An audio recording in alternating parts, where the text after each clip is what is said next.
games. Shooty McBang Bang. Propaganda. Maybe a zombie? Welcome to Thrack Ops.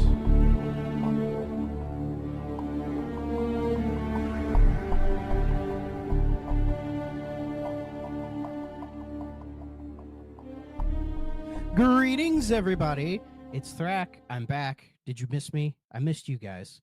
Though it hasn't been as long as last time. I'm trying to get these done a little bit quicker. But hi. It's a yet another edition of Thrack Ops, and today we're going back to historical times. Enough of the modern shit. We need to do old shit.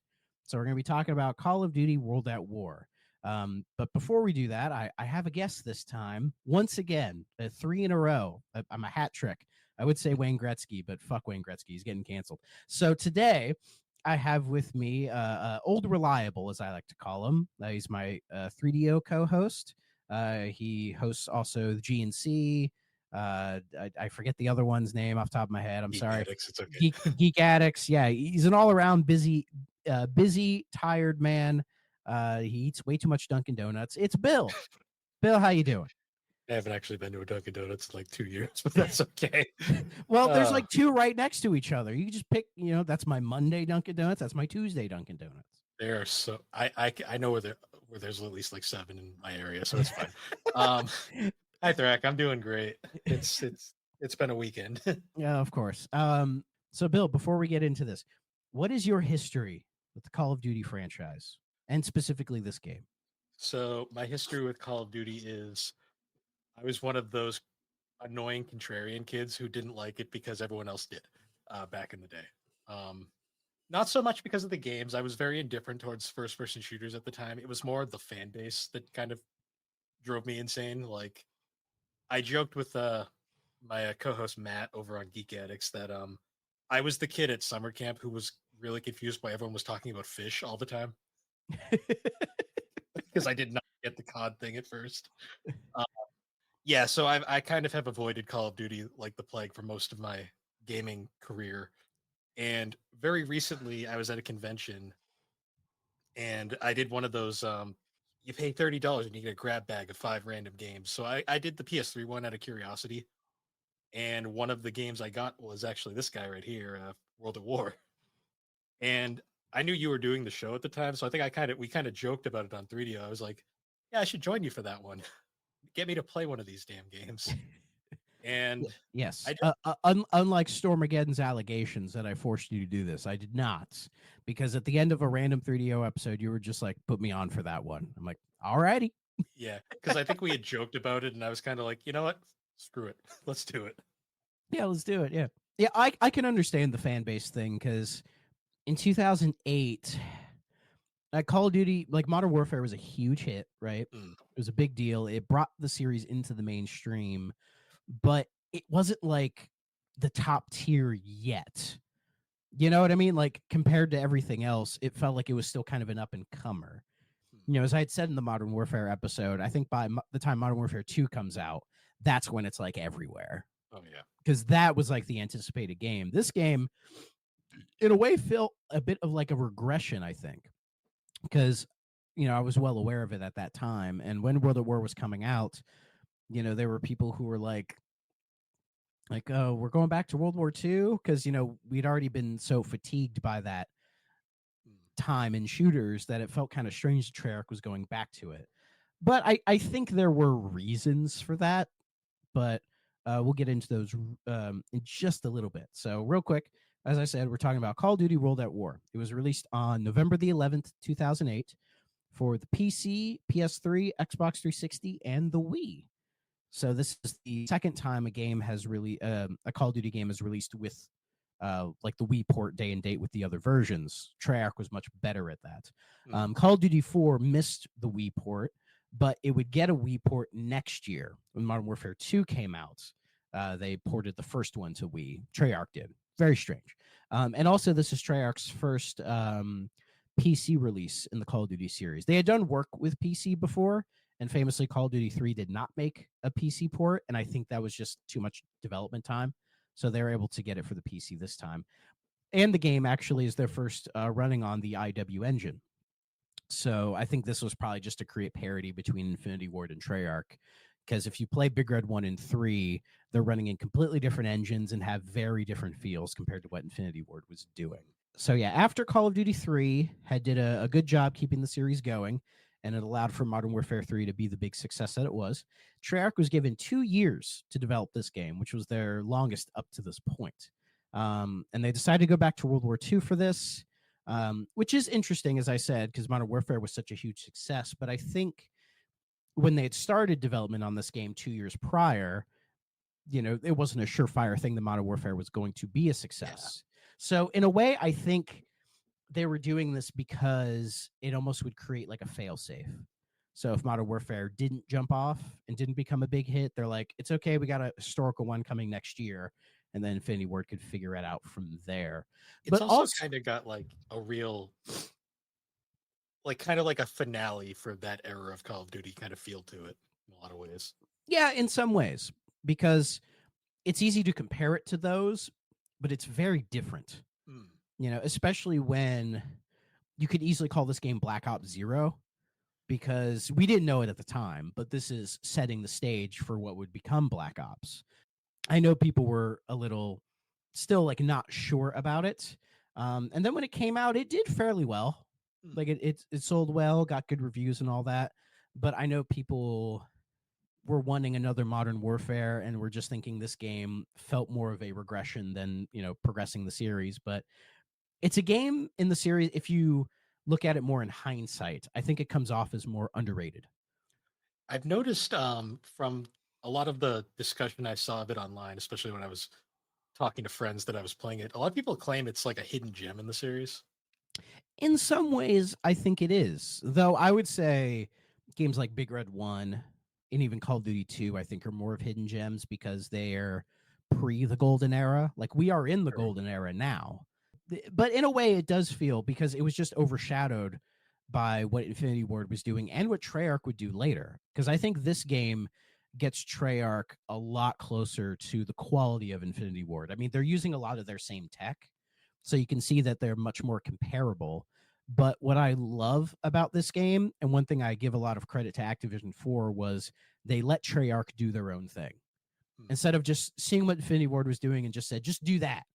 They're like, oh, they have this idea.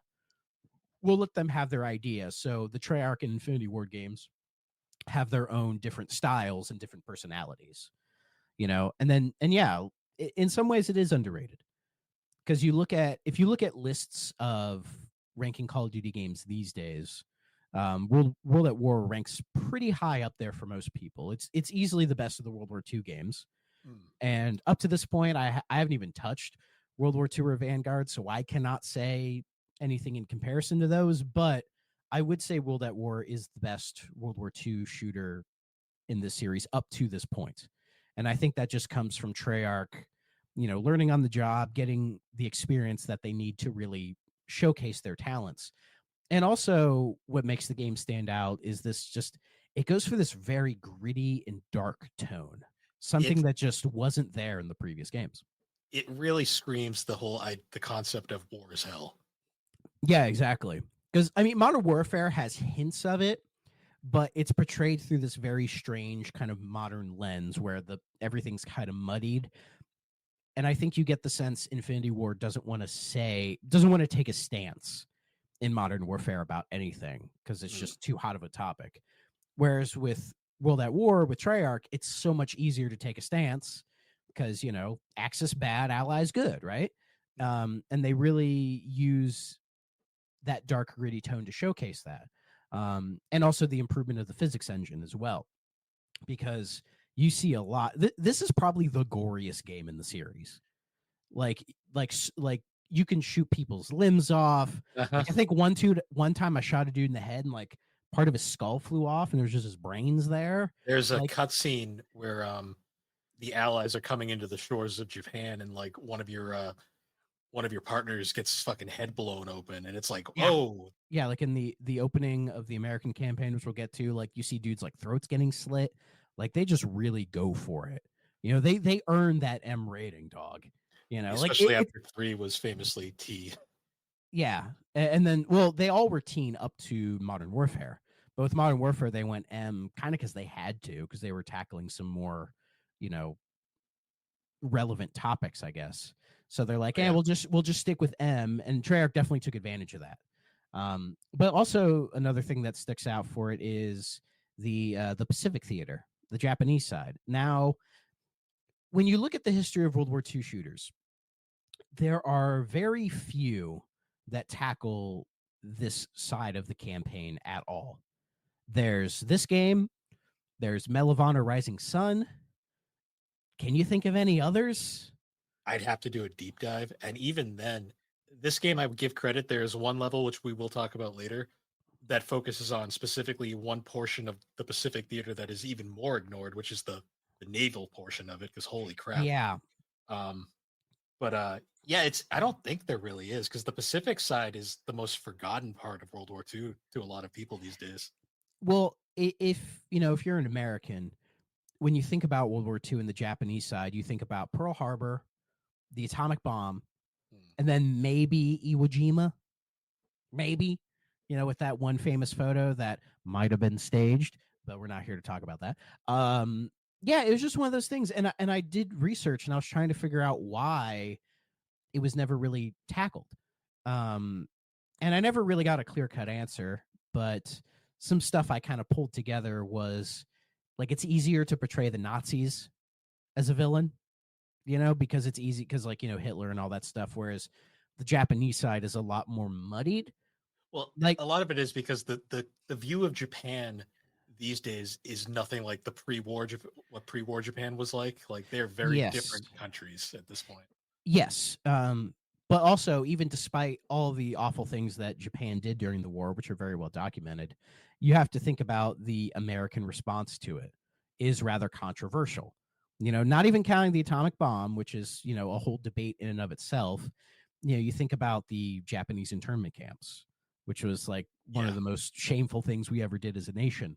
And you think that maybe there is a little bit of not wanting to portray that because you don't want people to bring that up, kind of a thing. It just it comes off a little bit more like problematic in that way to a degree. I also, this is just a personal consideration that maybe they just didn't want to alienate any potential Japanese fans. Yeah, because Now, wasn't this game banned in Japan for a little bit? I think it was, yeah, because of sort of the portrayal of Japan during the war. Because also how Japan views World War II is a little different from the rest of the world. Do some research on that, but like the way they handled their occupation of China, you know, is Korea, especially. and Korea, and even Vietnam to a certain degree, they discuss it in a bit of a different way than the rest of the world as well. So maybe again, there's that tension there, and Japan is you know a big video game market. They don't want to potentially alienate that at all. And I know some people are thinking, oh, but you know, Japan and what like there are. I guarantee you there are people in Japan who like and play Western games. Is it a majority of them? No, but it's just kind of like American idea that all Japanese people play are like Nintendo games and then anime cutesy RPGs. And a lot of them do, but there's an audience for other shit over there, you I know? think the other thing too is that it is just such a complex. World War II is literally split into two halves because the second half after Europe kind of the European stuff was over, Yeah. still went on for so long and like it was a lot of shit happened and it's very hard to It explain everything. yeah, it's tougher to do. And then the other reason that you brought up is the Pacific Theater being more focused on like naval battles and all that stuff. It's hard to make that very interesting for a gamer. I mean, there was what was it Battle Stations Midway, which was like kind of a naval game. I've never played it. But I've seen that cover so much. Is that the PS1 game you're thinking of No, or it's like it's a 360 game, oh that and I think it's like an air combat type of a game. yeah so there's like a couple. There's that one and then there's a similarly titled game called Battle Stations on PS1 and Saturn, which is a Yeah, purely naval combat game, which is fun, but also not very interesting, if that makes Yeah. sense. Yeah. So there are probably better ways to portray the Japanese side of World War II, like different just gameplay styles, I think. But I do like that we get the Japanese side because it's something a little different, a little fresh. Mm. And I remember when this was announced back then, not knowing all that stuff, I was just like, oh, it's cool to see that because I always liked Medal of Honor Rising Sun. That's one of my more favorite games in that series. And Treyarch, when they were interviewed about it, what they really appreciated about doing that side is they got to program the enemy AI much differently. Because if you Mm. know, Japanese soldiers fight way more aggressively than Yeah, German ones do. I noticed playing this game. I was like, Yeah, oh and it my. reflects, and I liked that because it's a different way of approaching the game because you're so used to with the previous COD games, like you just go hide and cover, pop out, take a couple shots, run forward when you need to. But then in this game, you're trying to do that, and then all of a sudden you just see like a Japanese soldier with a bayonet just like stabbing you from the side. You're like, where the fuck did you come from? Yeah, out of the It really, bushes. yeah, like literally out of the bushes or just laying on the ground. Like it really keeps you on your toes, and I like that.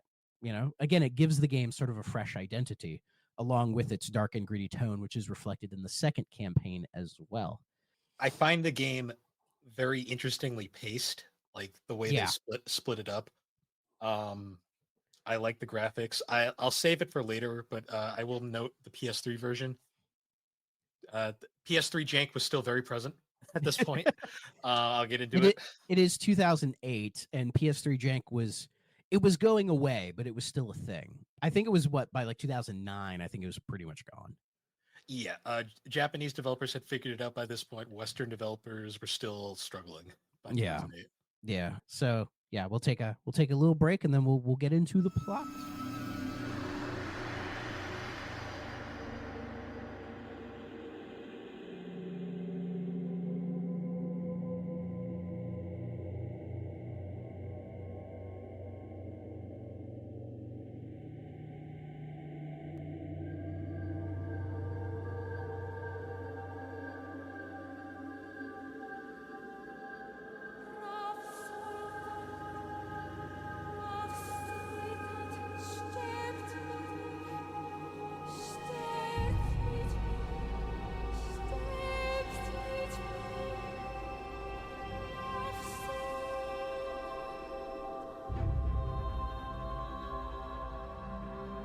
All right, so for World at War, like previous entries, we have multiple fronts, and this time I'm going to talk about them separately from each other because the game flip-flops back and forth between them like crazy, which is very similar to what Modern Warfare does, but in that game they do converge.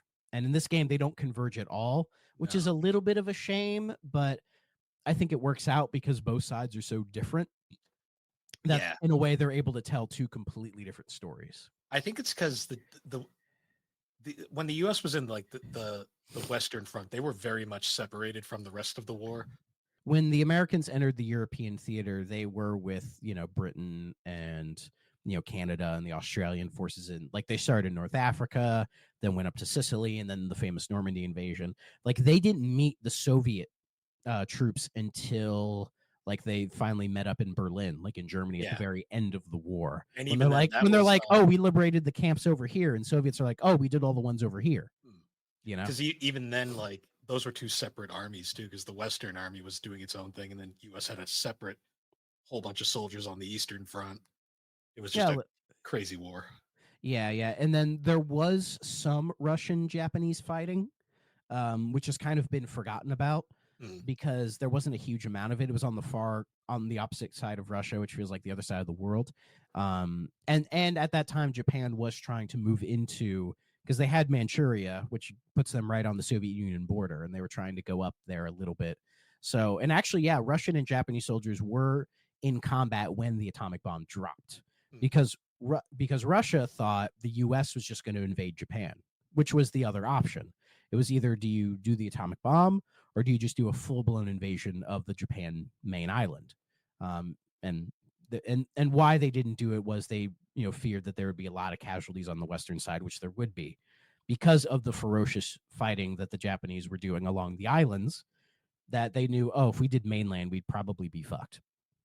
You know, like they were contemplating that they would probably lose that invasion as opposed to the German one. So Yeah, it would have yeah. probably been devastating to both sides for different reasons entirely. Yeah, yeah. I mean, it was already the deadliest conflict in human history, and I feel like a full man in like a D-Day for Japan probably would have been worse. I mean, the atomic bomb was pretty bad, Yeah. but you wonder if there was just straight up fighting all along that whole island.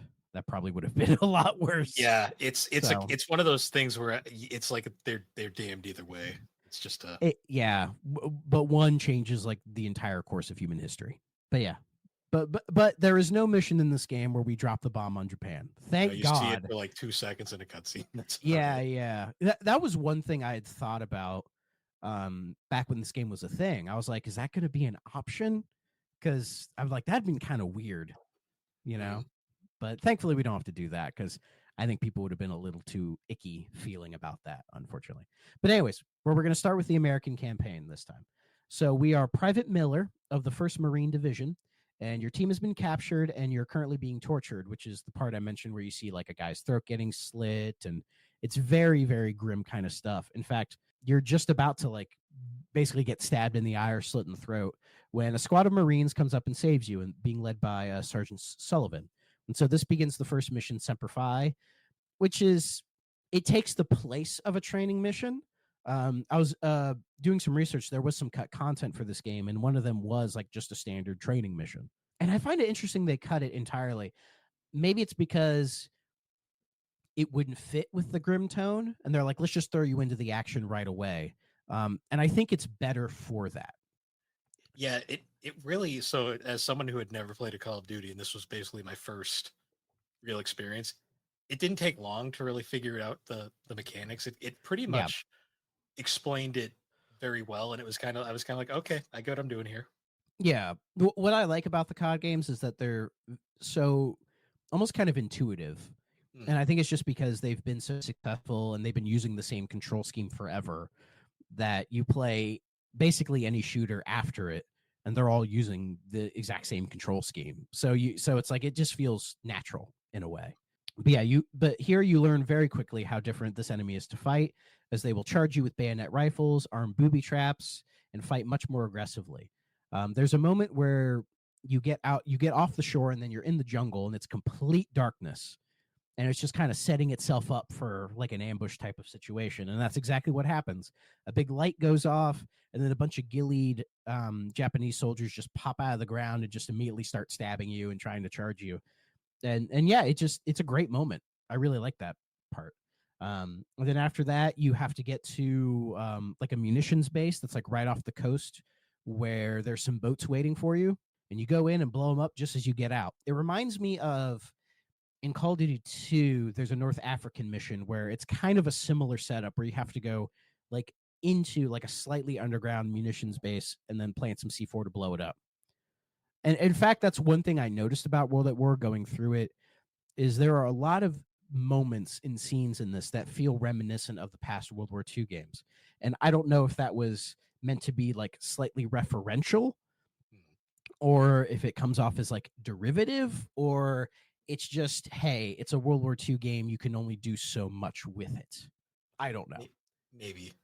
After that is a mission called Little Resistance, where you're in that landing boat that you had mentioned, where you're preparing to storm the beach.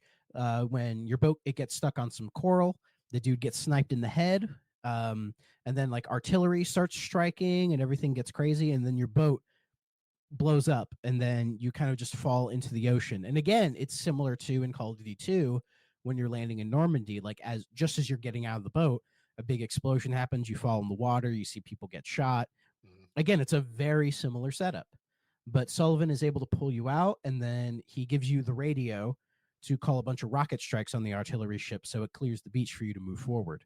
I have things to say about that radio later. Do you want to say it right now? Well, this is my first glitch. Oh, please. The radio didn't work. Oh, really?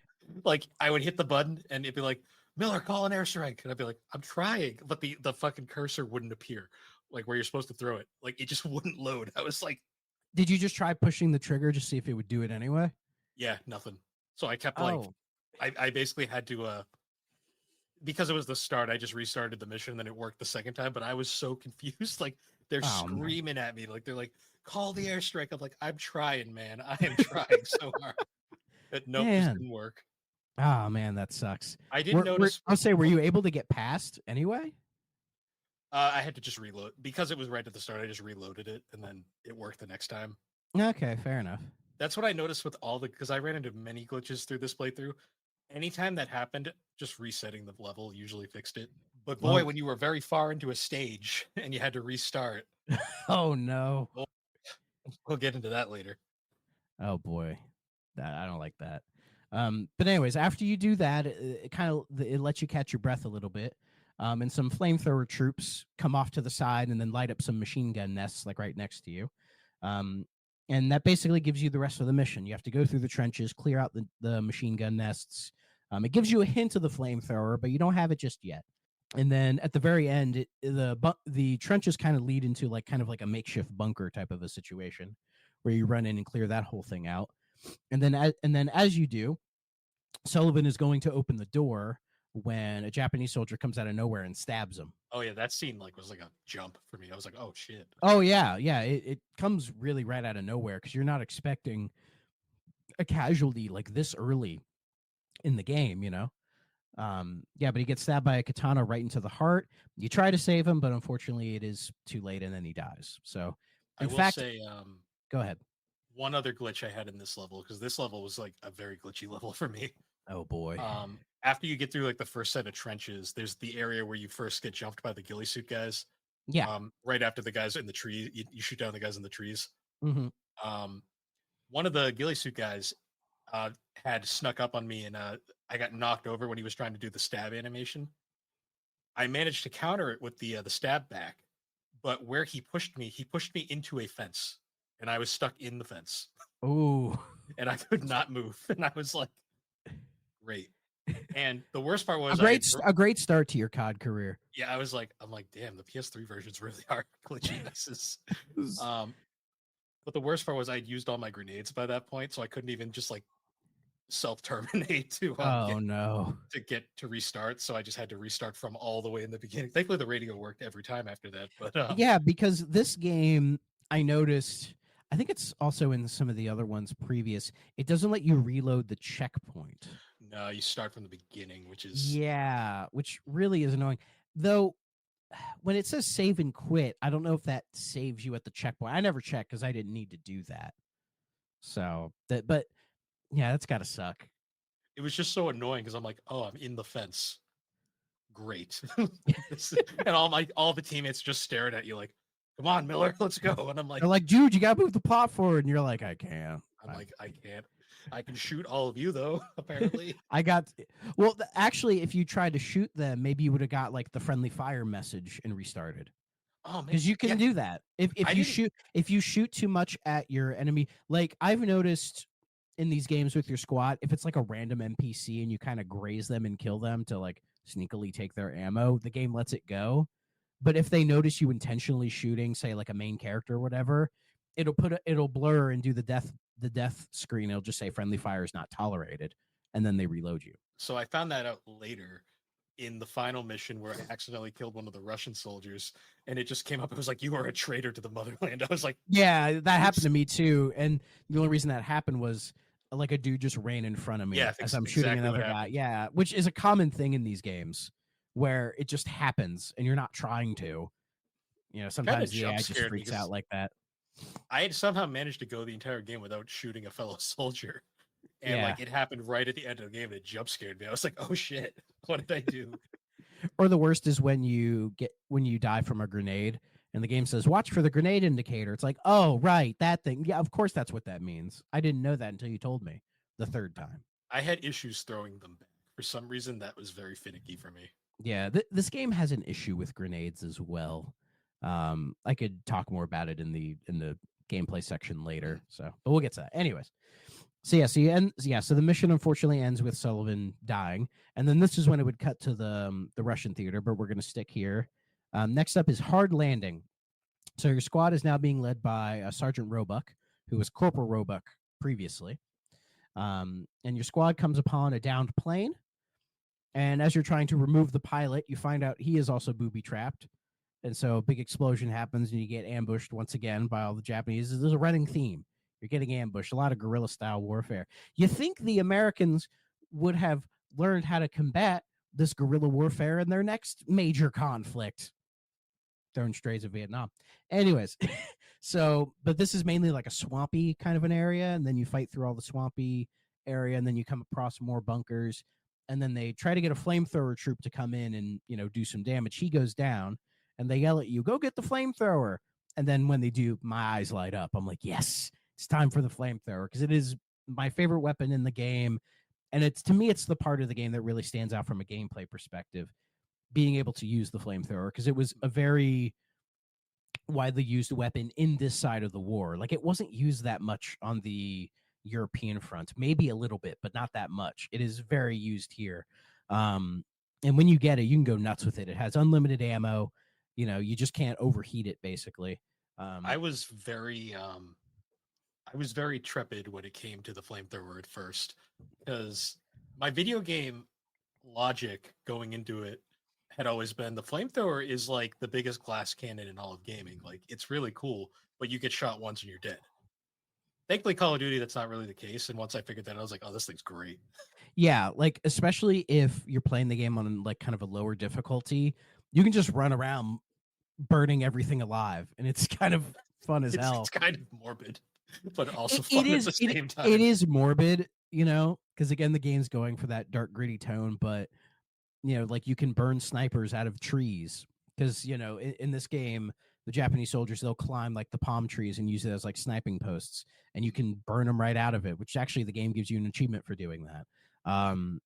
And yeah, you can just run around burning people like crazy. It has like decent range as well. Yeah, it does, surprisingly. Yeah, like, flamethrowers in games usually don't have anything when it comes to range, but it's pretty good. And then using that, you keep going, you take over your stronghold with your flamethrower, and eventually you get rifle grenades as well. But and then you have to take out the anti-aircraft guns, which you do. There's a big old counterattack. This counterattack I died so fucking much at, because they want you to get into the anti-aircraft gun to take out the tanks, which I would set up for, but then like a machine gun would just start shooting me and I would just die really quick. So how I figured it out was, because the anti-aircraft gun takes a little bit to like align itself. Yeah, because it starts up and you have to like. Yeah, and you can aim real quickly at it, but the gun's like, So what I would do is I would just set it up to aim at it, get out of it real quick, take out some enemies that were grazing me, and then go back in and take care of it, which seemed to do the trick. I had a funny AI moment with those. There was at one point where I was using the anti-aircrafts to take out the tanks, and I was like, damn, guys, why aren't you helping me out? And I pan over. I didn't realize the Japanese could climb up the wall, so they're all stabbing all. Oh, yeah, they climb the ladders up. Yeah, it's like Helm's Deep. And I was like, oh shit, wait a minute. Really, those guys I didn't have that much issue with, because I'd be hopping off there, and I would go between both anti-aircraft guns, just trying to keep it on. Because I was, for the first chunk of the game, I was playing it on hardened, but I did lower it to regular to finish out the game, which I'll talk about later, because I feel like this game is one of, if not the hardest game in the entire series, actually. I've heard that. Yeah, it's pretty rough. But the next mission, Burn 'Em Out, is not. It's super easy and super fun, because again, you just have to go through a bunch of like trenches, and they just want you to burn some mortar pits out. This one, I was like wicked fun, just like flying through it. Yeah, you basically just breeze through it, burning literally everything you can see. And those like animations of dudes like going and falling to the ground, dying. It reminded me a little bit of our Crime Patrol episode. Oh, sunburn. Yeah, refer back to the 3DO experience on Crime Patrol if you want more details on that. But yeah, this mission, it's super fun. Like, I put in here, you kind of you feel like the Flaming Torch a little bit. A little, just kind of going through, just like literally burning everything. I noticed this was like the point too where like Private Miller like becomes like the heavy of the game, because like every mission he starts with this giant ass gun or flamethrower. Yeah. Normally in these games they just kind of give you a rifle and maybe a pistol, and you just pick up other weapons as you go. But yeah, half the time they're like, here's the giant machine gun, or here's the bar, here's the flamethrower, just go for it, kid. like emphasizing that almost kind of one man army thing that is kind of a point of contention with the COD games, you know. Um, but at this point, it's super fun. So who cares, right? Yeah. But yeah, you get through that mission. It's pretty quick. But then the next mission is Black Cats, which is quite a different one, and one I enjoy. Similar to a mission in Big Red 1, we're in a plane. Favorite mission in the game by far. That doesn't surprise me with you. But yeah, so the mission in Big Red 1 is, you're in this big old plane. You start on one of the turret, and then you're moving throughout the plane to the various turrets, and even dropping bombs when you need to, right? In this game, it's similar. You're a gunner for a Black Cat, which was the nickname for a PBY Catalina, which is one of those kind of like airboats. Yeah. I don't know if airboat's the correct term, but it's like the planes that they land one, basically. Well, yeah, the boats that land on water. Like, I don't know if this boat can necessarily land on land because it has the big rudders at the bottom of it. Yeah, the pontoons, right? So you start off fighting merchant ships, like ambushing them because they're, aiding the Japanese, with equipment and everything. And then that's when like a whole merchant fleet comes in and starts attacking you. And then this is like the one time you see the Zeros doing their kamikaze maneuvers. For those who don't know, as the war was progressing in Japan, the Japanese Zero fighters were being told more and more to do what they called kamikaze missions, which is basically they would just ram their plane into the boat. Yeah. And it became a very common tactic by 43 and 44 as Japan was losing ground to the Allies. It was something that came very late into the war, though. A lot of people don't realize that right away. Yes, but it was a tactic, and it did work a bit. It did sink some ships and cause a lot of crazy destruction, and it showed the Japanese mentality to war, where you would rather die than be captured. If anyone wants death is worse than losing. Oh yeah, like if anyone wants a very fascinating like World War II story of like the kamikaze stuff, look up the story of the USS Laffey. One of the most insane kamikaze attacks ever of a U.S. ship that somehow survived. Like that was like the ship that would not die. Yeah, that was pretty crazy. I thought we were going into that in this mission, and I was like, oh no, but I'm like, then it kind of hit me. I was like, if they could make like a spin-off that was just this, I would play it. Yeah, like a naval combat game that was more focused on that side would be like explicitly on this theater. I think would be a lot of fun. Like almost like an Ace Combat style of game or something. Yeah, I think that could work. There was it was like Blazing Angels, but I think that was based on the European theater. Yeah.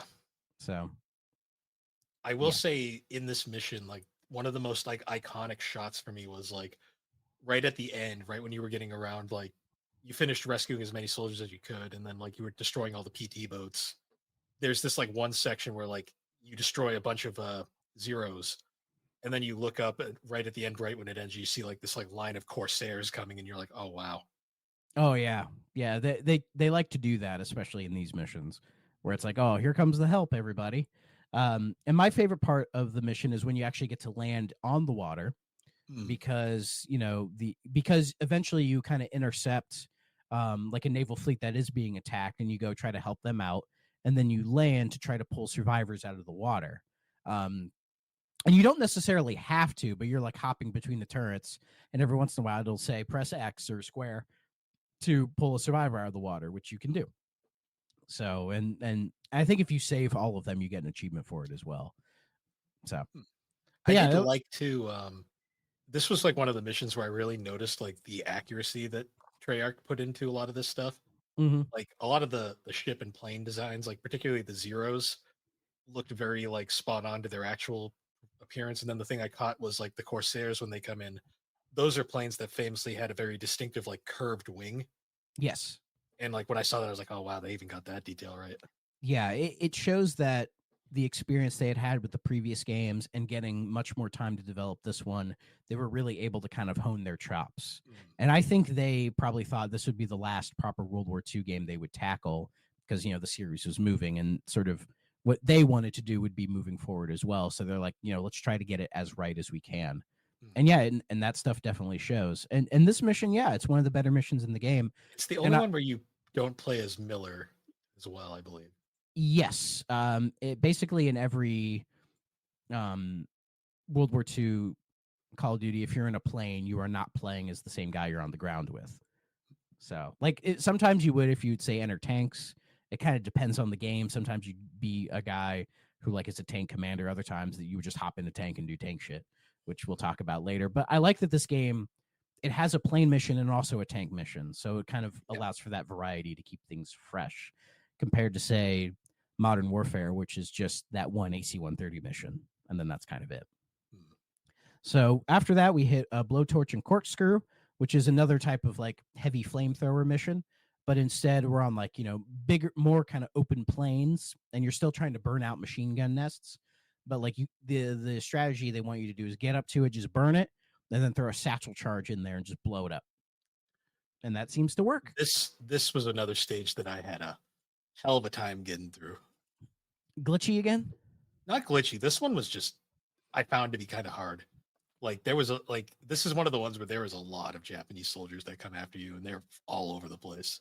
Yeah, like I could not imagine playing through this mission on veteran. It's just, again, the kind of swarming type of like strategy they have. Again, it just kind of throws you off your senses because you're just so used to like popping shots, shooting gallery type deal. And this completely throws you out of your comfort zone.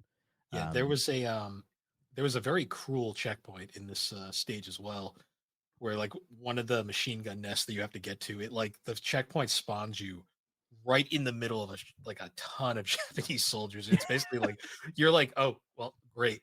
Like I don't.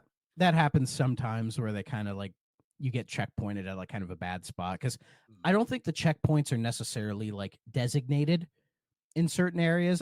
Maybe in this game a little bit more because I know in the earlier ones it almost felt like it was on a timer. Like every couple minutes they would checkpoint you regardless of where you were. And say if you're playing on a harder difficulty and were dying a lot, when you would progress a little bit more, they would kind of give you a freebie to kind of give you that extra sort of progression to get past a bit of a harder section. Yeah. But who knows? Maybe this one they, thought of that a little bit differently.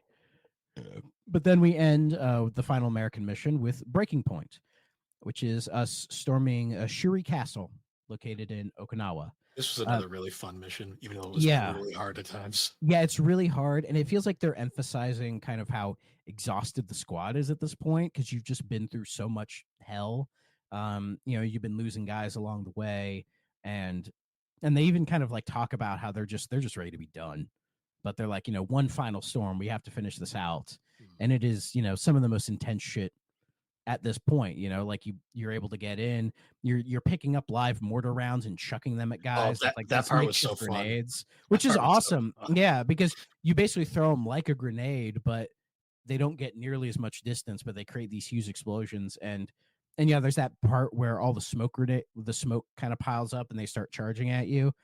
And how I got through that was literally just chucking mortars the entire time. I would just aim up, throw them, do the big explosion. That seemed to work, and I think the game kind of wants you to do that as well. Yeah, that was like a lot more fun than I thought it honestly should have been. I was like, oh damn, this is great. Yeah, and then you're also calling in rocket strikes. There's one bit where some soldiers try to trick you by surrendering, but then they say, that's no, fuck you. Yeah, you potentially lose a character here. Yes, it's either Roebuck or Polanski. One of them dies in this point, and it kind of depends on like who you save, basically. Yeah, kind of a thing. I didn't know that at the time, and then I found out later. Yeah. There's a lot of like subtle decision making in the game that it doesn't really affect anything. Like there's kind of some in the Russian campaign as well, but it doesn't affect the overall plot. It's just kind of little things in a way. I will say the hardest part of this stage was definitely the first getting into the castle because you have to go through that giant courtyard, and there's so many hidden like bayonet troops just like in these little like makeshift like trunks in the ground that they just pop out of. Oh yeah, that spot doesn't feel like a multiplayer map at all. No, not at all. It also kind of goes into the other campaign as well, but a lot of the areas in the campaign, they do feel like, oh, this is the multiplayer map kind of a thing, and that one definitely is that. But yeah, when either Roebuck or Polanski dies, and they rip off their dog tags, they just give them to you. Like they feel too guilty about it and don't want to like hold on to that, so they just kind of give it to you, and then they just kind of end like just like heavily breathing and kind of clutching themselves and being like, I guess it's done. But like there's no sense of accomplishment at the end of this campaign. No, that entire final like section there in that giant area where it's just constant raids like left and right. By the time that was over, I was just like, I felt like just like that. I was like, damn, like, Yeah, it's glad it's over. It's incredibly like sour, but again, I think that's sort of the point. Like it doesn't always feel triumphant. You know, you're just kind of lucky you got out. We did it. It's over. It's finally over.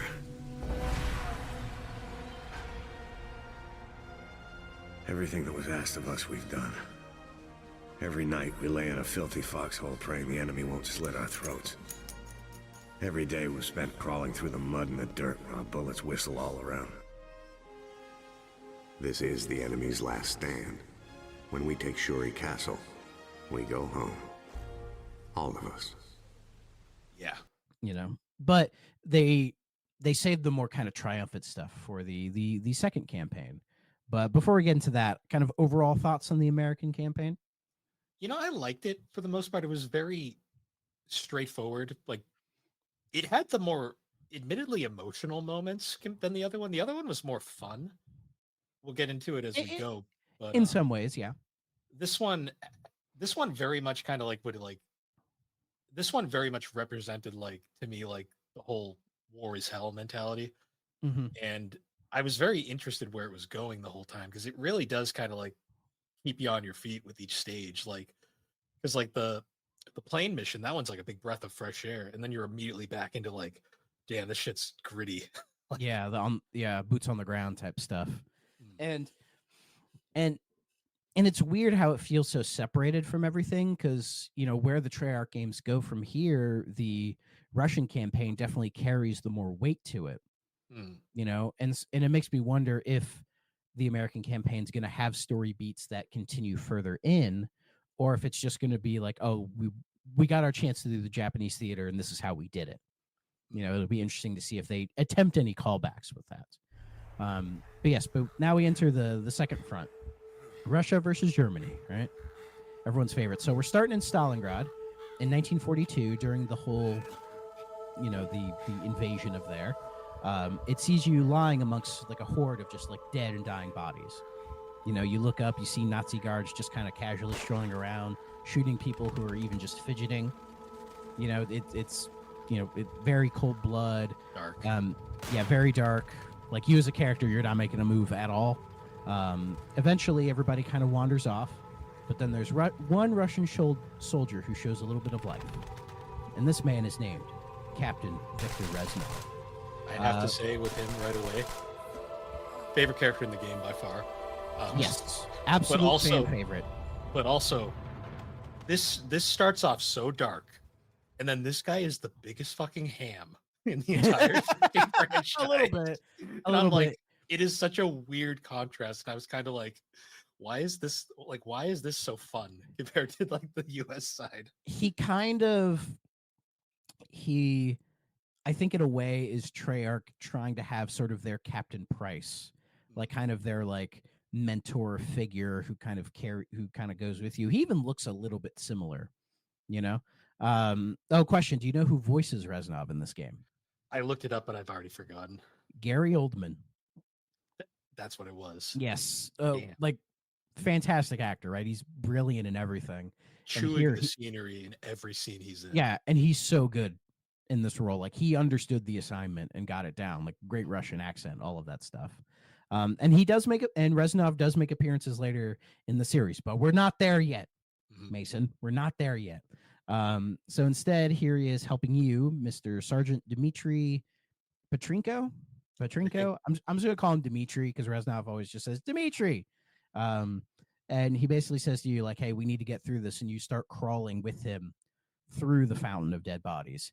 Do what I say, and we can avenge this massacre.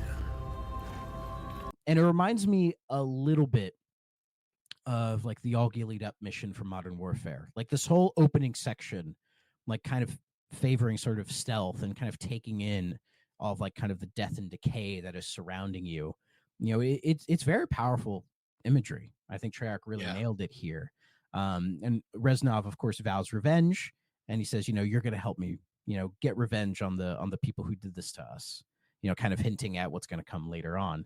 And the first thing you guys need to do is assassinate the general. Where's his name? General Heinrich Emsel, who he's not based on a real general, but he's the man they say is responsible for the massacre in this Red Square, basically.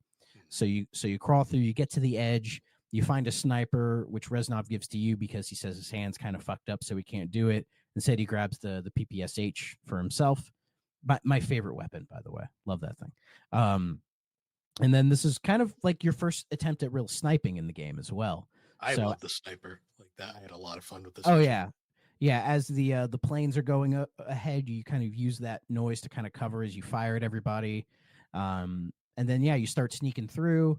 You sneak through the building, you get to the top, and then a sniper at the far end notices you, and then you have to drop and do a little sniper duel with him, which I think is really cool. I've heard in Veteran, this is the most bullshit part of the game. I did it in Hardened, and it was a pain in the ass. Yeah. Because he can one-shot you no matter what, basically. Like, he is just super smart. And in Hardened, I remember if I ever got a pot shot on him, Reznov would be like, you just wounded him. I'd be like, I hit him. Hardened and probably Veteran makes you hit him twice. And you have to get real lucky. Sort of the strategy I did was I was just constantly moving around, like, in cover. And occasionally I'll pop out to try to get him to sneak so I could see a bit of a muzzle flash, because Reznov doesn't really help you. He'll give you an idea of where he is. But if you sit at, say, a window and just try to stare and hoping he pops up, it's not always a guarantee. So you just kind of, there's a little bit of luck involved as well, because that dude is an amazing shot. Probably the best shot in the entire series. Probably. Because my God, that scene, I got lucky at it, but like I can only imagine, because everything I read online, they were like, Veteran, that is a game ender for a lot of people. Yeah. On Hardened, it wasn't much better, but I did get lucky and took him out. So shortly after that, once you get through that, your building then gets attacked by a flamethrower because like a clock goes off in the building, and some German soldiers peek in and see you guys like not really hiding. Yeah, we weren't hiding at all. Not really. Thanks, Reznov. And so you have to kind of crawl through, and the building's on fire. Reminds me a little bit of Max Payne.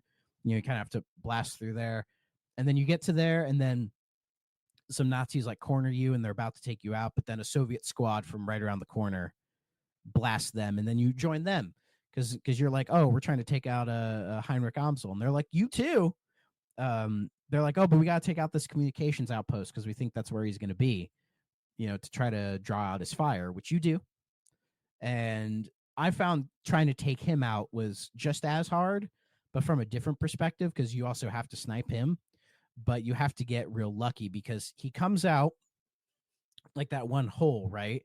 And he's surrounded by people. He's immediately like hiding behind a tank, and you're trying to wait to find the right time to shoot him. But then when you do, because he's moving, you can't get a great shot on him. Like he gets in the car, and if he gets in the car, they're like, shoot the driver, which then you do, but then he just kind of wanders off. And I think I had to do that 2 or 3 times before I actually properly got him. I got extremely lucky. When he wandered off, I was actually shooting a different German soldier, and he happened to walk directly in front of me, and I was like, did I do it? I was like, oh, cool. There is an achievement where you can get him with a pistol shot, which I considered it, but I decided not to. I tried to achievement hunt in this game, but some of them I just had some trouble getting, so I just went, whatever. It is what it is. So, yeah, no big deal. Anyways, so yeah, you end that mission. He's done.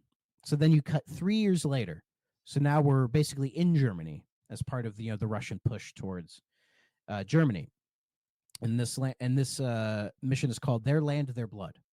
So you are captured by some Nazis. They're about to kill you. Very reminiscent of the American campaign. When all of a sudden the hole blows out of the wall, and then Reznov and a bunch of other guys show up and save you. Dmitri, finish those rats! Once again, you cheat death. So there's a little reunion, and then basically that's when the mission begins, where you just kind of run through, fight through various houses and farmland. You get to use some Panzerschrecks to take out tanks along the way, which are always fun. I love the Panzerschrecks. And then shortly after that, you get to ride on a tank, and you get this idea that, oh, the mission's done, we're on the tank, and then all of a sudden, you're like, shit, I gotta get off the tank again, and then you run into a heavily populated camp, more tanks, more half tracks, very intense kind of fighting. It feels more comparable to what we've seen prior with other Call of Duty games with the European fighting, but they try to bring some of that intensity over, but it's not the same because the Germans didn't fight the same. Yeah, I noticed right away that comparing the American campaign with the very hard to predict Japanese soldiers compared to the German soldiers, where it was much easier to just mow them down. The German soldiers, because honestly, the Soviets were more kind of sporadic. Like they would just like bonsai it in there, and I'm like, okay. Yeah, and I think that's kind of reminiscent of when the Russians were making their push into Germany. They had all the momentum because they were able to stop the Germans dead in their tracks in Stalingrad. Like famously, they circled them so they couldn't get any supplies in, and they surrendered. And then they were able to carry that momentum, as well as forming an alliance with the rest of the Allies, and then kind of having their plan to swallow Germany whole. They sort of used that momentum to kind of push through, and they even had some help from Poland, which is funny because initially when Germany invaded Poland, they worked out a deal with the Soviet Union to where they would get one half, Germany would get the other half, but Hitler went loser says what, and tried to rescind on that deal, which didn't work out for him, did it? No. Attacking Russia in the winter, God, some other guy thought that was a good idea and it didn't work out. Why did I not listen to him? Never attack Russia in the winter. But yeah, you meet the tanks on the other side, you populate the camp, and then Reznov ends the mission with a speech like he likes to do. He's a very talkative guy, but he's so like kind of charismatic, and he's just like, I'm gonna get these fuckers, as you said, hammy, that you vibe with it. You love this guy because he's been through hell, and now he's on the offensive, taking them out, and you can see him kind of relishing in it, because it definitely comes off that, like, I think they go more into his backstory later, but I think he lost like his entire family in that Stalingrad massacre, and so he's now being able to extract his revenge that he said he would get. So yeah. From this moment on, every step we take brings us closer to Berlin, closer to victory, closer to revenge.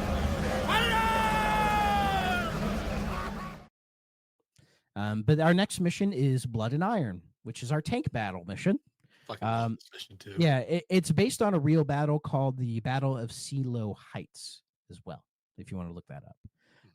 And as I said, being a Treyarch game, we get our tank mission. And it's pretty straightforward. You just blow up some bunkers, blow up some towers, fight some other tanks. It controls pretty well. Flamethrower tank. Yeah, you get a flamethrower in the front of it, which is really cool. It's not super effective, though, because most of the targets that you have to take out are super long distance. Like you fight so many tanks and you blow up like bunkers and Panzerschreck guys that you don't really have a chance to get up close to really burn people. You kind of have to go out of your way to do it, unfortunately. There's no like, oh, go up to this section and just like shoot your flamethrower in. That'll take care of them. You never get to do that, unfortunately. Because it was pretty much unlimited, I kind of just would constantly have it going while I was moving around. You just permanently on that R. Was it R1? Yeah. And just, yeah. I was like, oh, well, if anyone walks towards the front, that'll take care of that. Makes sense, right? And yeah, it's in third person. Again, it reminds me of the tank mission that was in Big Red 1. And yeah, and again, it's pretty good. It's a good little romp. It's nothing, that amazing or groundbreaking or anything like that, but it's fun. And again, it's good for that variety. It's good to have those sort of. It was a good pace breaker because like the previous levels had been kind of on the slower side. Actually, I think this one was right after two of the very slow US levels, so it actually was. Yeah, it was a nice like pace breaker. I would agree. So our next mission is Ring of Steel, which is everybody gets packed into a train car, and then they train you over to this little suburban area, and then you dispersed out in an area that looks like a multiplayer map, as I said previously. It's more of like your typical sort of, close quarters, urban combat kind of a fighting. You eventually go underground into sort of you eventually meet into, it's like a mental hospital, but I think they call it like like an asylum basically. And you fight through that. And it continues with sort of that more kind of dark atmosphere, because it does have a different vibe in there compared to some of the other places. It's a bit more subtle, but it's there, Yeah. And then you eventually come out of the other side of it, into like more kind of sprawling urban environments, more tanks. You can actually get a chance to jump on the tank and use its machine gun as well, which is really cool.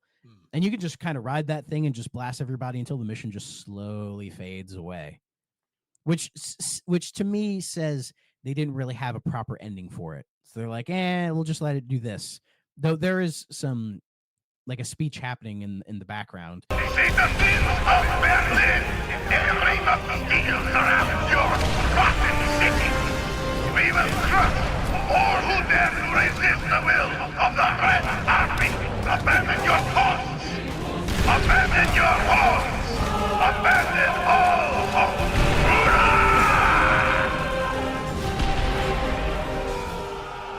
As that mission kind of slowly fades away, and then we head to the next mission, which is Eviction, which is, again, just more kind of urban fighting. You go into the subway. I think this is the mission where the lights go off. Yep. And then you can, sneakily take some people out, in between the lights going up and down. And this mission, this whole section, it reminded me a little bit of Wolfenstein, but specifically the 360 Wolfenstein that was done by Raven, funnily enough. Oh, the weird ghost Nazi one, yeah. Yes, because I haven't played that game since I tried the demo in like 2009 when it came out.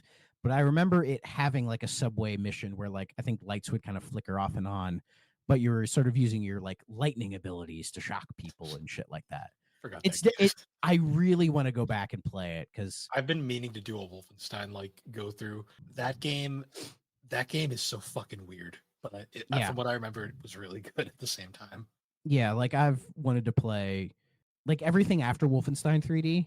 Yeah, but there's like Return to Castle Wolfenstein on the OG Xbox, which I have, the 09 Wolfenstein from Raven, and then that whole Machine Games run, which I played a little bit of New Order. I just kind of messed with it a while ago. It's good. It's real good, but it's, again, my problem right now is, doing the shooter series. It's like, man, I want to play other shooters, but am I going to overwhelm myself with shooters? Yeah. It's something I worry about, which is a shame, because I want to play all these different ones, So after this, we head into the final two missions, Heart of the Reich and Downfall. I'm putting these two together because they're just kind of, one after the other. And this is basically us storming the Reichstag. I hope I'm saying that right. And it is the legislative government building in Germany where they also elect the president of Germany to this day. It's like kind of their main, like best comparison, like, I guess, the capital type of a deal. So the first mission, Heart of the Reich, is us, storming the building, pretty much. And it's a pretty intense mission, because at this point you can smell the Nazis' desperation, where there are so many Panzerschreck troopers, and you don't even have any vehicles or tanks with you. It's just, boots on the ground fighting, but you'll see guys at like the top of the building just shooting rocket launchers at you, because they need to do like something to hold you guys off. And that little section right before you get into the building, God, I got stuck on that part for a good while. These two stages really highlighted the brutality of this war, because, like, as brutal as like the Japanese stuff was, it was in a lot of very spread out like jungles and stuff, and it was a lot harder to really get that implication. There's so many soldiers. Yeah, it's like you really feel it.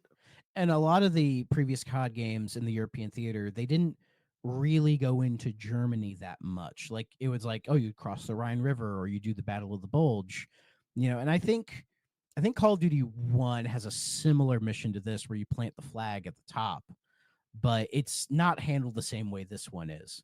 It's a lot more gritty, it's a lot more destructive, and the way they programmed the German soldiers to be on the defensive and just, because it was at that time they were getting desperate, trying like anything they could to stop this, irresistible force. They just couldn't stop it. And they were just trying everything that they could. But this final bit where they have to like clear out the barbed wire and then like the column blows up and everything, like every single time it's like, I got killed by the flamethrower guy who comes around the corner. I got caught in that blast, or like the column somehow fell on me, or when I'm trying to go up, like a Panzerschreck dude from like out of fucking nowhere blows me up. Like it was so much incidental bullshit that kept me in this section for so long. It was the one time I was getting sick of it. Eventually I figured it out because I would go far enough to initiate that stuff, and then I would just go and hide. And then when I knew it was my cue, I'd run in, and then I was good. I had a few Rambo moments in this game where I just said fuck it and just like ran and saw how far I could get. Sometimes you have to do that, and later certain games actually reward that more than others. That's how I beat the final mission. Fair enough. But yeah, the final mission is Downfall. But anyways, so you get into the building, you're fighting your way through, and then you get to the upper balcony where there's, the chamber below. And the game at this point wants you to use the PTRS-41 anti-tank rifle, which they use it basically for a sniper in this section. And what I found is the design of the weapon in this game, and kind of also in real life pictures, surprisingly a modern look for 1945 standards.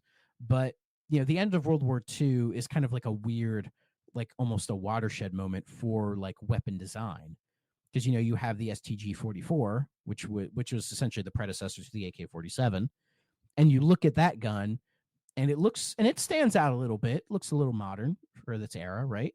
But anyways, you use that as a sniper. There's that moment where the big Nazi eagle logo, like you can see it kind of hanging by a thread, and then at a certain point it just topples. Yeah, which is meant to be like a big cinematic moment. And then after that, you proceed to go up the building to get to the roof. And this is where you struggled, right? The final section of this game, right before you get to the flag, there was this one area where it's this big chasm, and you have to kind of go around this like L-shaped corridor to get to where the flag is. And there is a sniper right at the end, and eventually a Panzer shows up. And it's kind of like, if you don't have any way of shooting that sniper, which, because I didn't grab said weapon that I should have. It was sitting right there, yeah, just waiting for you. Yeah, I missed it because I was tired. Aren't we all? Basically, I just had to get lucky and get past everyone to get into that corridor, because there's like this random corridor that goes nowhere, just in like that little area. Oh there. yeah. There's like almost every building in this game, or like that kind of stuff, has little turns that go absolutely nowhere. But they don't use them as ambush points or anything like that. Yeah, basically I hid in there, and then anytime a German soldier would pop on screen, I'd just take them out until eventually they stopped showing up, and I was like, okay, now I can sneak around and get to the sniper. Yeah, I think this game, it doesn't use that tactic as much as other CODs, where it'll just constantly respawn enemies until you move forward. If it still does that, it's more subtle about it, or I'm just better at like, I just got to move forward. Because at this point I had that big anti-tank rifle, and I also had the PPSH submachine gun as well. So there would be times where I would just, bum rush into a corner with it, just spraying the whole room. It would just take everybody out, kind of a thing. But you eventually get past all of that, and then it's time to, plant the flag. And there's a guy who has the flag, but he gets shot naturally. So Reznov's like, Dimitri, go plant the flag. And then you grab the flag and you start going. And then you jump down this little enclave, and then a dude just comes out of nowhere and shoots you. Right. And it doesn't kill you, but you're very, very wounded. But then Reznov literally comes from behind you with a machete and just machetes the dude. It's like this like real big dramatic moment, but it's great. And then he does this big old speech as you're like slowly crawling, almost like crawling to it to plant the flag, and he's like, oh, you're fine. You've cheated death before. And you're sitting there like near death. I'm pretty sure you do survive. It doesn't really say one way or the other. So I'm just going to assume that you do. As long as you live, the heart of this army can never be broken. Things will change, my friend. As heroes, we will return to Russia's embrace. And then and so that ends the Russian campaign, which as I said, a lot more triumphant, a lot Yeah, more. 'cause We did it, that's- guys. That's how the game ends, because the U.S. campaign ends before this Yes. So you get that more triumphant ending, planting the flag in the Reichstag. And then at the end, it says 60 million lives were lost in World War II. It was the most deadliest conflict in U.S. history. I believe that number is actually higher, like closer to like 75 to 80 million, actually. So the number's a little disputed, but it is like the most like lost lives in any human conflict. So Yeah. so good job, guys. You did it. Number one. Yeah. Because there is also that, because they show all the they allude to the bomb after this, and they show Yep. Yeah, the and those iconic- like real stylized little we didn't mention them, but those kind of stylized cut scenes between each level, using a lot of historical footage and kind of like snappy editing and all that kind of stuff, which which is a style that Treyarch would use for Black Ops as well. Because they did a very specifically, they highlighted the reason I knew it was the bomb is because they showcased the Enola Gay, the plane that famously dropped the bomb, which you can actually see. It's in the Smithsonian to this day. I'd like to see it at some point. I'd like to go to the Smithsonian in general. But yeah, that sort of ends the World at War campaign. The Russian campaign, I feel like the American and the Russian one separately don't hold as much weight, but when you put them together, it creates that complete package and really sort of makes it work, I think. It is a very well-paced game. Because the way you hop between each campaign is almost kind of surprising when you think about it, but it does it in like a really good way. Like you don't spend so much time with each one to where you're like, okay, I get it. Let's move on. You're like a couple missions here. Okay, now we're going over here, which in some ways it doesn't let you kind of sit and, really rest with the characters. But this game uses like characterization that I think is closer to previous Call of Duty games. Like it's not like Modern Warfare where you stick with relatively the same group of guys the whole way. It tries to do the earlier way of like, oh, here's these guys doing their thing. Here's their guys doing their thing. There's some character development, but not a huge amount. But of course that would play into, later Treyarch games. So, but I like this campaign. I think is it the best one so far? It's up there. It's like Modern Warfare's campaign is so good, so well paced, and full of very iconic gaming moments. I think that's my next game I'm gonna play after this. Yeah, you should. It has such iconic gaming moments. It's hard to compare this game to that because it doesn't have as many. But I think it's just because World at War isn't as big of a game as this one is. But I think, again, comparing it to like Call of Duty 3, Big Red 1, 2, those, I think it does a really good job with the source material and has like a better grip on tackling World War II from a different perspective than they had done before. And I think it makes it come off a lot more fresh than it should be. The missions didn't feel samey either. Like every mission felt like you were doing something slightly different. Yeah, I mean, there was a teeny bit of sameness, but with any kind of shooter, it's like, oh, you run into this building and shoot a bunch of people. It's like, well, yeah, it's to be expected, right? They throw in like little like things though that were different. Like in the US missions, you get like the flamethrower or the mortar mission, or like say like now for something completely different missions where they like either the plane or the tank or something like that. Yeah. And I guess that kind of rolls right into kind of just like our main discussion of the gameplay. Like, I really like the gameplay here. I think it's Treyarch's best yet. It feels very similar to Modern Warfare. Everything feels like snappy. You can sprint in the campaign now, thank God. You could in the previous, but you can here now.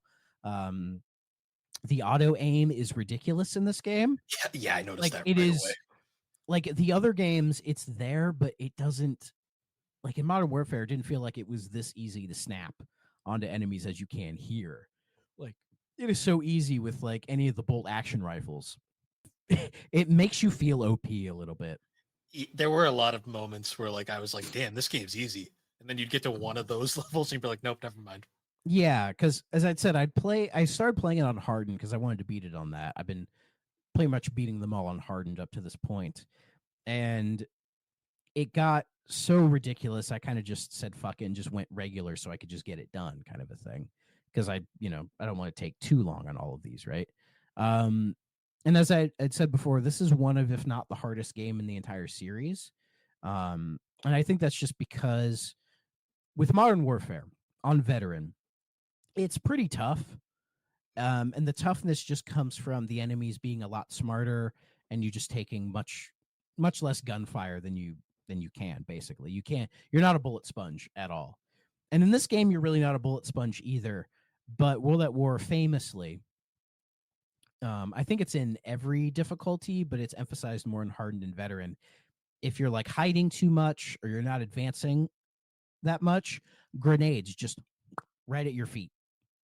Like that is something they programmed in the game to where they want you to keep moving, and they will just have some, like a grenade come out of fucking nowhere that a lot of times doesn't geographically make any sense, but it'll just pop right at your feet because they just want you to keep moving. And it makes this game really, really difficult because there's, especially certain points in Veteran, it is near impossible to catch your breath. Like you'll see times where people kind of hop into like cover just like to reload or something, and then you'll see like 5 grenades just right there, and you're like, well, I'm fucked. I can't get out of this.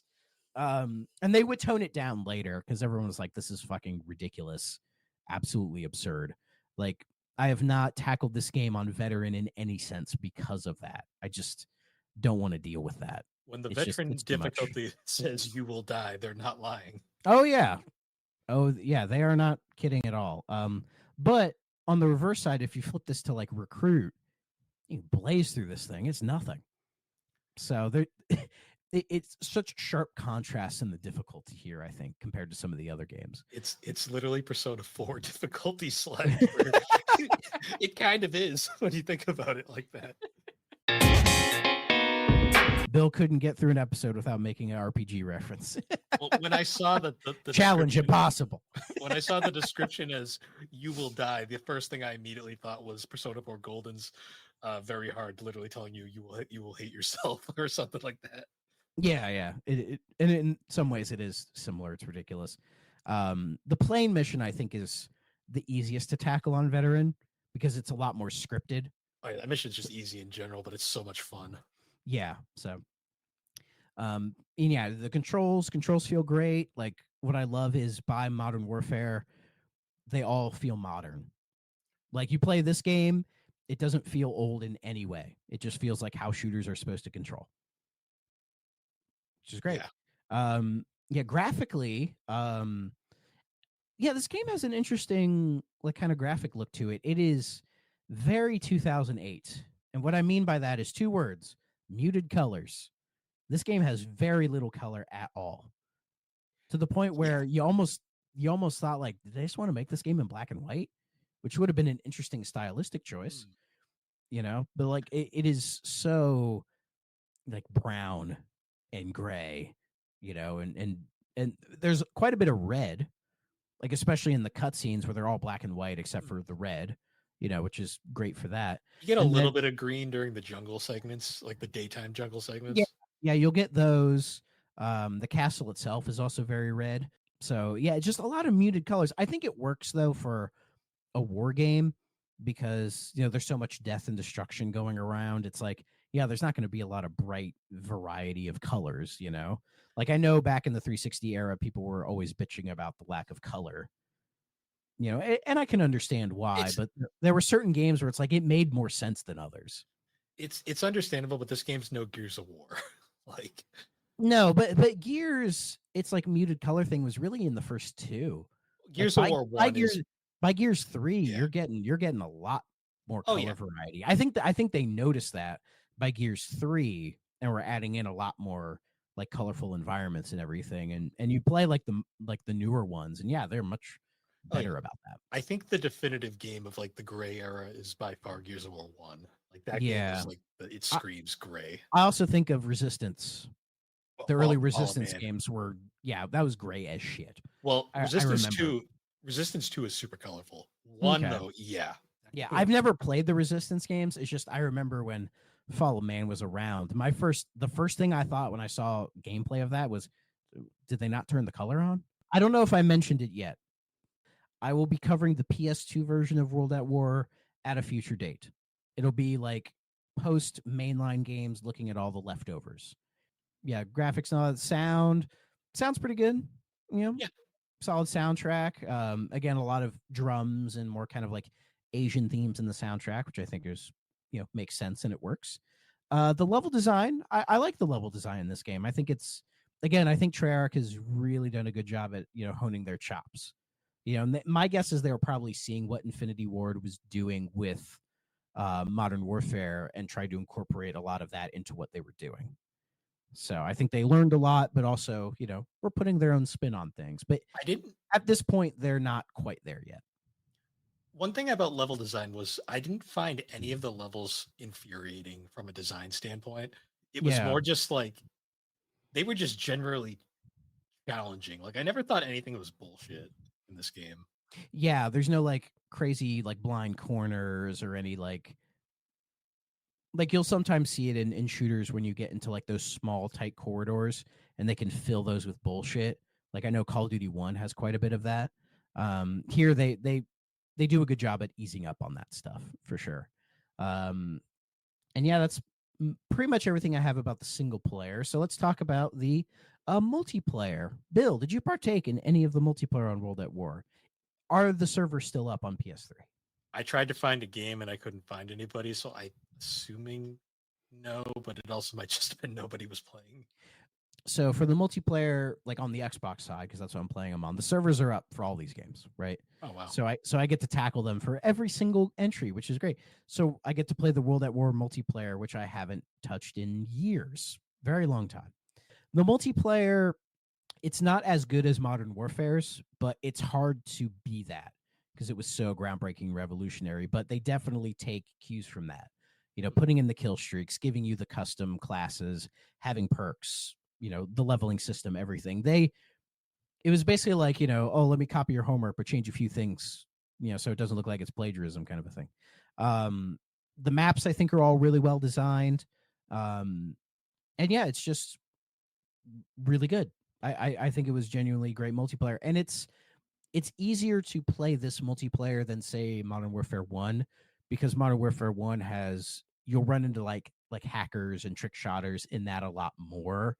And those make them near impossible to play, Whereas with this one, I found it a lot easier to just kind of hop into matches and just hang out with people. If you're playing any old Call of Duty game, most likely you'll just be playing Team Deathmatch. That's usually what most people play. You might get a search and destroy, you might get a demolition, but it's kind of rare. Again, it depends on the game. But World at War, has one mode unique to it called War, which is essentially Overwatch. So basically you have 5 command points to capture. You have the first 2, the enemy has the other 2. You got to start the one in the middle, and then you slowly try to get to them, or they can come back to you. Like Overwatch does that. Some other games do that. And I believe this mode is unique to this Call of Duty. Like I don't think any other COD has this mode in it. And it's probably the best mode in the game. Like it feels the multiplayer was more designed for that mode, to the point where there is a small group of guys who play this mode all the time. And if you hit them at just the right time on Xbox, they might be on PC as well, you can hop in and play with them. And they will like invite you. Like if you play and then you leave, they'll invite you to come back in. They try to get as many people as they can to play this mode. So like I would play with them for a bit, hop out, and then immediately get an invite to come right back in. And these guys are all like 65, like max prestige, right? They probably have thousands of hours in this game. So they're dedicated to this. So there is an online community. The guy who does it, the main one, I think their gamer tag is Spartan Leo. There might be some numbers after that, I'm not sure, but shout out to them. You get a reference on this episode. Good job, buddy. Yeah, the multiplayer, it's probably still live on PC as well. So I just looked it up. It is apparently live on PS3 still. I probably needed to update my PS3. That's possible, yeah. So and surprising, yeah, and if you're like brand new at it, you can hop into some matches, level up, and kind of play as normal. You will run into people who are really good, but it's not as bad as some of the other games in the series, like Modern Warfare 1 and 2.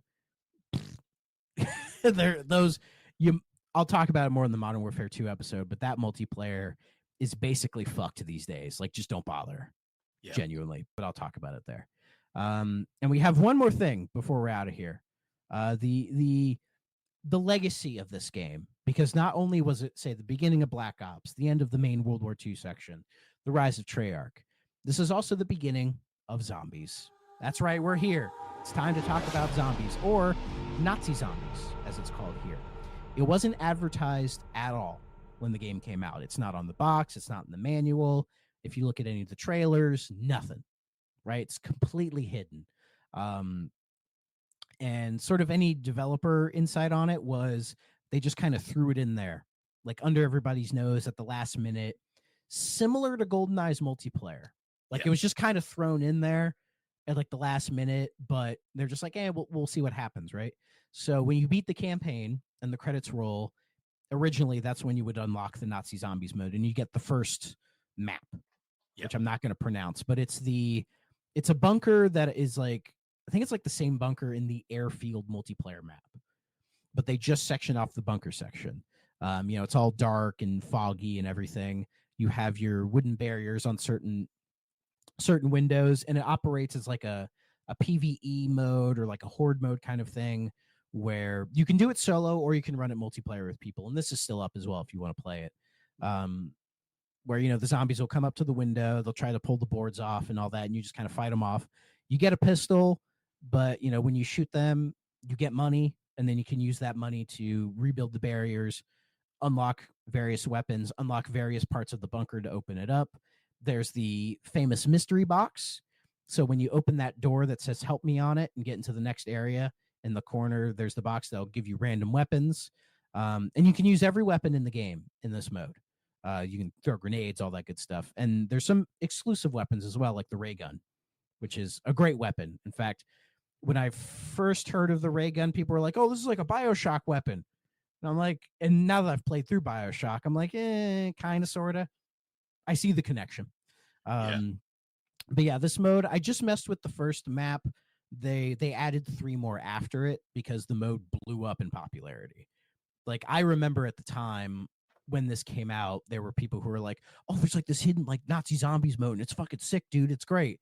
And then when I beat the campaign as a kid, I went and did the zombies mode and really liked it. But I never stuck with it. Because on 360 you had to unlock it, right?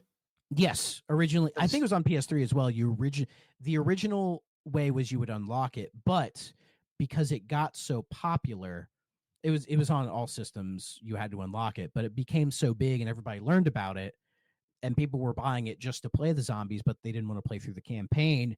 They put in an update to where if you boot up the game now, it's just right there. Because I noticed that when I started right away. Yeah, that was added in later because it became this huge thing. Like, to this day, where it's, when you talk about a Call of Duty game, it's the big 3: the campaign, the multiplayer, and zombies. It's crazy too, because it kind of started that whole second wave zombie craze again. Because like I remember famously, like, the one that like immediately sticks out to me is Red Dead Redemption Undead Nightmare. Or like, not zombies per se, but I remember like Infamous had that like weird vampire like spin-off game like mode that they added. Yeah. And this was like right before like Walking Dead came out as well. Yeah, when it was still just like a weird indie comic. Yeah, well, I think it was like right before the show as well. Yeah. And yeah, I never thought about that before. It does sync up with that, huge explosion of zombie media where it became like this real big deal again. Yeah, I never thought about that. Because it's like, it was like after that, it was like everything had like just a zombie mode, even if it didn't fit the game at all. Like, I still think the Red Dead one is still the weirdest one to me. But yeah, zombies became this real big thing. And I'm not quite I have no idea where it goes from here, because this is the only zombies mode I've really played. Right. But here it's just kind of this just little throwaway mode that became this massive thing and is the legacy of World at War, is the beginning of zombies. And it's funny, every time I've said that to people, they go, "Oh, it was here. It started here." And it's like, yeah.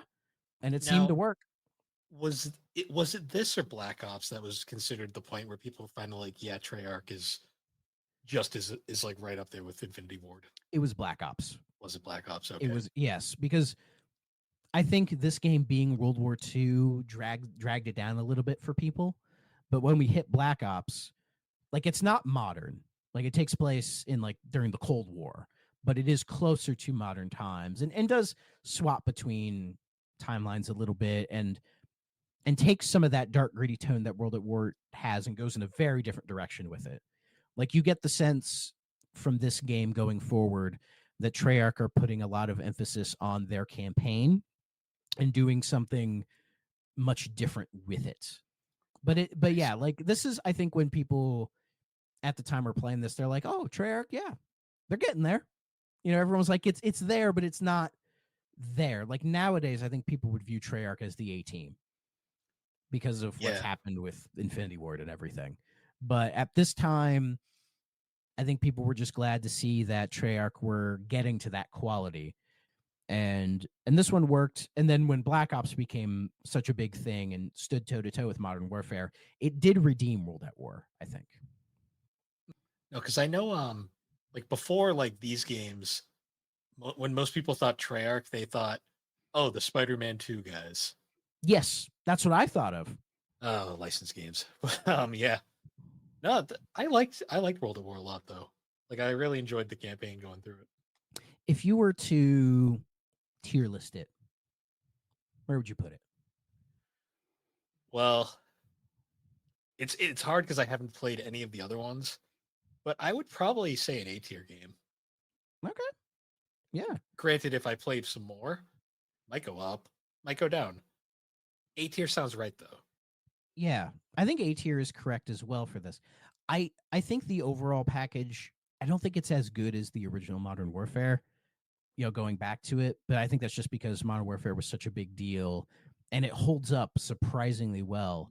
And this game also holds up well but I think playing it, knowing what Treyarch would do later, it kind of brings it down a little bit because it represents this weird middle section or this kind of midpoint where they're still kind of hanging on to the past, but they have to set up the future, you know. And I think that's what World at War is. It's the game that kind of sets up what would be great later. So yeah, but yeah, I think A is a good spot for it. It's definitely, you know, it's just below Modern Warfare, but I think it's above everything else just because it's so good in quality and Treyarch takes such a huge leap that, you know, they were ready to share that spotlight, and they would in just 2 short years. I know, right? I will say too, as someone who has never been a huge Call of Duty fan and basically ignored the series for its entire existence. No, and I really liked it, and honestly, it's made me really consider playing the other ones now, like some of the other older ones. Yeah, they're dirt cheap as well. Which is the best. It's the best part about the series. The campaigns are super short, and you can find these games for like $5-10 at most. I think I own all of them up to Ghost now. So, well, there you go. Yeah, so you have the peak era right there. Yeah. So my Black Ops 2 is on the Wii U. That's going to be interesting. That's not a bad version of Black Ops 2. It's really not. Yeah. And no, I won't be covering the Wii U versions of Black Ops 2 or Ghosts because they're the same game, basically. Yeah. There's nothing really that different from them. They have Wii remote nunchuck support if you want to play them that way. Some people do. I'm okay. The only one I would want to try out that way is Reflex Edition of 4, just because it was designed around it. Yeah, I'll say when we get to the Wii versions, I'll probably buy them all and mess around with them to see how they feel, and that's the one I'm most interested in. One more thing, one other glitch. This wasn't a game-breaking glitch. This was just a really funny glitch that happened. In one of the stages, one of the German soldiers got stuck in a wall and started breakdancing. Like his legs went up in the air, were spinning. I was like, "What the?" I was like, "I wish I had a capture card because this is nuts." Wow. Oh. Wow. I just have to imagine it in my head now. Like his neck was like in the floor, like poking up, and then his legs are just spinning around. I'm like, what the? I'm like, he was doing the spin-a-rooney. I'm like, he's having a bad time, and I'm gonna walk away. As we are going to walk away from this entry in the series. So thank you, Bill, for joining me on your first Shooty Bang Bang. Do you feel pro-America now? Do you feel like you're ready to take on the evil brown people over there? I don't know how to answer that, so I'm gonna just not. But I did Well, say, this one again. This one's not as bad as some of the other ones. yeah, I will say this game made me kind of like this series, and now I'm interested to play it. So for that, I thank you for finally getting me to play a goddamn Call of Duty game. No problem. As I always say, whenever something is like super popular, I'm always like, there's a reason, guys. Like, it's not just because some like video game gods are like, this is the series, Yeah, You I'm know? realizing that now. Yeah, like there's a reason every first person shooter ripped Call of Duty off. Yeah, there's a reason why, like, when you look at first person shooters nowadays, there's